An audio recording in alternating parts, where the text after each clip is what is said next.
are many stories of creation and gods on Hydaelyn, from the Kami to the 12, and even the very stories that inspired the primals of different peoples. The veracity of their claims are often unclear, and even to those faithful of Eorzea, the truth of the 12 remains elusive. However, where we lack certainty, story and myth can serve a function. As such, here we will look at one scholar's compendium of the overlapping stories of the 12, to create a possibly definitive tale. In the beginning, there was neither light nor darkness, only the whirl. And it was not until Althyk emerged thence in his nakedness that time did take its first step forward. With him, the keeper also carried weight, and with weight were realms of land and firmament defined. And yet, Althyk would not be alone over long. For soon from the world did another step forth. Her name was Nymeia, and she was but a mewling babe who could do naught but weep, and soon her tears had created a vast lake. Althyk, seeking companionship in the empty realm of his creation, took the young goddess under his wing and cared for her as one would a daughter. As Nymeia grew, however, so too did their love for one another, until it could no longer be contained, culminating in a divine coupling which resulted in the birth of 2 holy daughters, Azima, the sun, and Menphina, the moon. And with their advent was day and night conceived. So did countless cycles of light and darkness pass before the world, until once again another did step forth. Thaliak, bearer of wisdom and knowledge, looked upon the silent and unchanging lake left by Nymeia's tears, and coaxed from it a river to carry that water to the far corners of the realm. Azima, drawn to Thaliak's sagacity, professed her love to the new deity and begot him 2 daughters. The first being Limlain, who took the water created by her grandmother and expanded it into the world's seas. The second daughter was the lonely Nathaka, who, wanting for companionship, created her own playmates, and thus brought life into the world. It was not until life had spread throughout the land and newly created seas that a new god appeared, though whence the others did not know, for the world lay dormant. His name was Oshan, and where he wandered did towering mountains rise from level plains.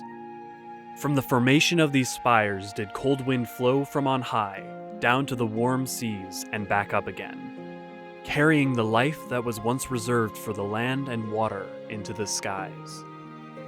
Those same winds did bring love into the heart of Limlain. Yet though she longed to be with Oshan, his wanderlust prevented the 2 from ever being joined over long. And lo, did they never beget children of their own. This was a time of great creation, but also of great chaos. Oshan's mountains rose and fell at his whims. Thaliak's rivers flowed hither and thither, and Limlain's seas ever expanded, swallowing entire swaths of land before the gods even knew that they were gone. To bring order to this chaos, Nymeia pried forth a mighty comet from the heavens and gave it life, directing it down to the world that it may destroy the excess her sons and daughters had wrought, while bringing harmony once again to the realm. And so, for many days and nights, was the world calm and the gods content in the order which now reigned supreme. That is, until the world woke from its slumber and beckoned forth 2 final deities, Byregot and his younger sister Hydaelyn. It was feared that untamed and ambitious siblings might once again usher chaos into the world. So to see that they were properly disciplined, Nymeia quickly made them wars of Rhalgr the Destroyer. A builder by nature, Byregot resented his new stepfather, who could only teach him of destruction, choosing instead to spend most of his time in the tutelage of Thaliak.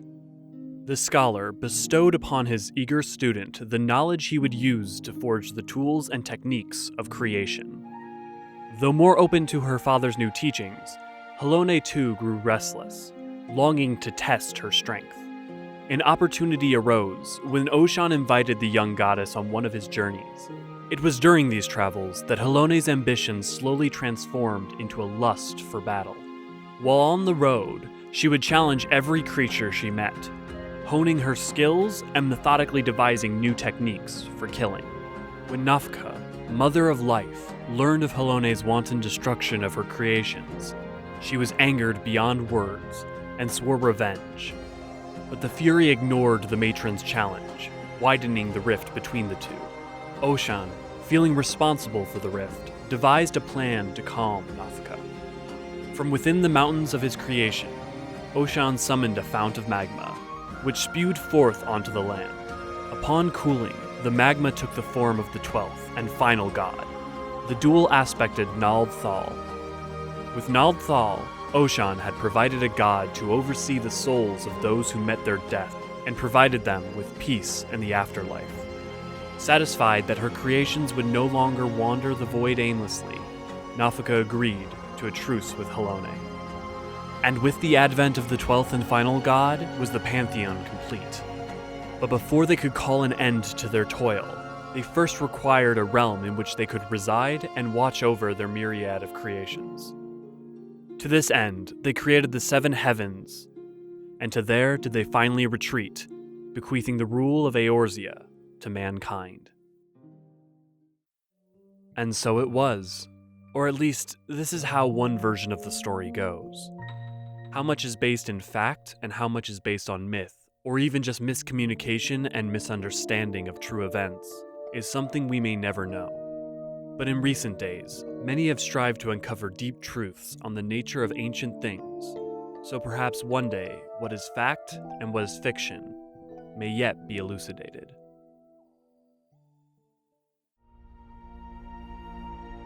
This content was brought to you by the Eorzean Archives. I'm Archon Charette Tia. And I'm Archon Elio Faucheron. If you enjoyed this video, please like and subscribe, and comment down below any topics you might also be interested in.